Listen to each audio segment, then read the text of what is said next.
Do you really want to be the toughest?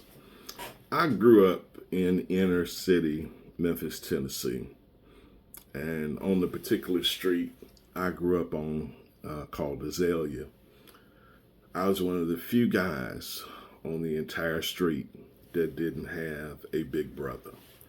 So, common thing when things got hot in the hood in the inner city, the first thing a guy says if you give him too much grief is, I'm gonna go get in that day, not today's day, a whole nother thing in 2024. But in that day, I'm gonna go get my big brother. And that was always intimidating thing. The problem is, I didn't have a big brother, and I had no one to go to, and didn't necessarily like to fight. But let me tell you what my extreme disadvantage was.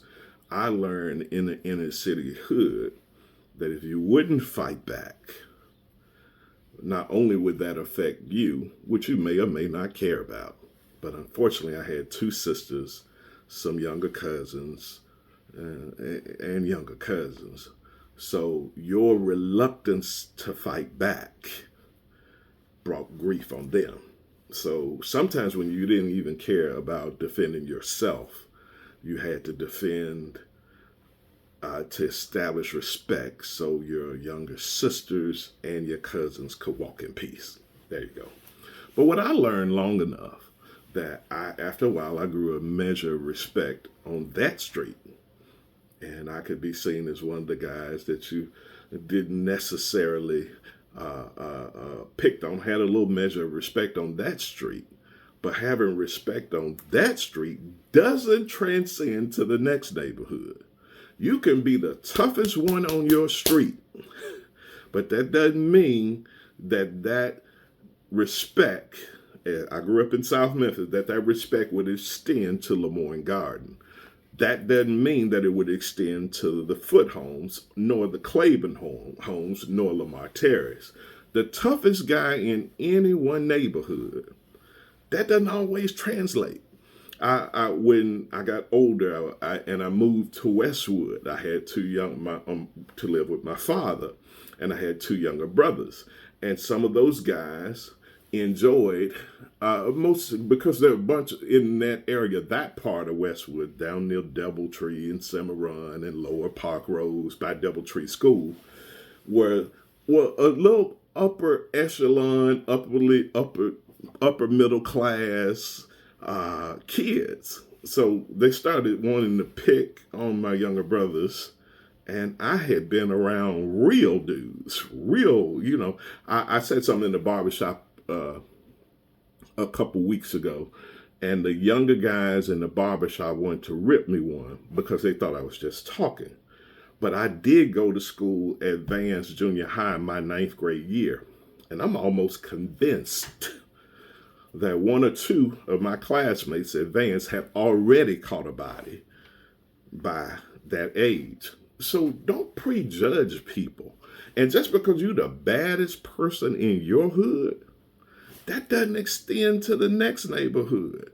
I play ball with the guy. I played ball with a bunch of young guys at Lifetime for a good while. This is my late 40s. I'm playing ball sometime 1 o'clock in the morning, so they start calling me old school. And I would see tough guys want to be hard in the gym and talking crazy to grown men. So I pulled the little young guy to the side. I said, man, you're not a gangster. Oh, old school, you got to respect me. I said, no, man. Lifetime costs $100 a month. Your mama paying for it. I said, when you get your school clothes, don't your mom pay for that? Oh, yeah, what are you saying, old school? I said, no, man, you don't want part of this guy. There are parts of town. Sometimes when I fought on Azalea, we were such a family-oriented street. There was very rarely somebody that wanted to do me into finality because even though they wanted to put me that day, they had ate at my house and I had ate at theirs. See, that doesn't transcend to the next neighborhood. And even if you're the toughest guy in your city, You the baddest dude in town. You the baddest chick in the entire city. You decide to take that outside of your city, and that doesn't have to be respected outside of your city. You want to take your such and such business to New York and Chicago and Milwaukee and Newark and other parts of the country, and they send you back home to Memphis, Tennessee in a box. There's nothing great about being the baddest. Now that was in that day. That was when people were still doing this and walking around in circles for a minute, and then you wanna do this and do that. And now there's no consideration of that because the first thing they doing is a headshot, or they got them things, some sticks. It's a whole different world. There's no great thing about being a tough guy. And my final thing, where you say, well, who are you to speak on a subject like that? Let me tell you how I'm able to speak on it. I ran a large cemetery for a good while. And long after the deceased, who is the baddest thing in the town, like Leroy Brown, long after his family has left, I'm sitting there with a casket on top of a roller, getting ready to inter, and all of his buddies are there. And I'm talking with the buddies because the family's gone back to the repast, and his buddies are still there, gonna watch him go all the way down. And I said, inside of my head, I'm thinking, another young guy gone too fast. Then his brothers and all his buddies, they share stories of how bad he was. You remember the time he did this. You remember the time he did that. You remember the time he whooped all of them. You remember the time he did this. But yet, he met his finality because he took his badness on to a point that his life couldn't sustain. I spent 20 years in the car business, even before I got in the funeral industry. And in the repo business, there are just parts of town that repo guys didn't like to frequent. But we had superstar repo guys that made crazy money, that they're the ones that we used to send that to repo a car when there's 4 cars behind it in the project, and they still get their car.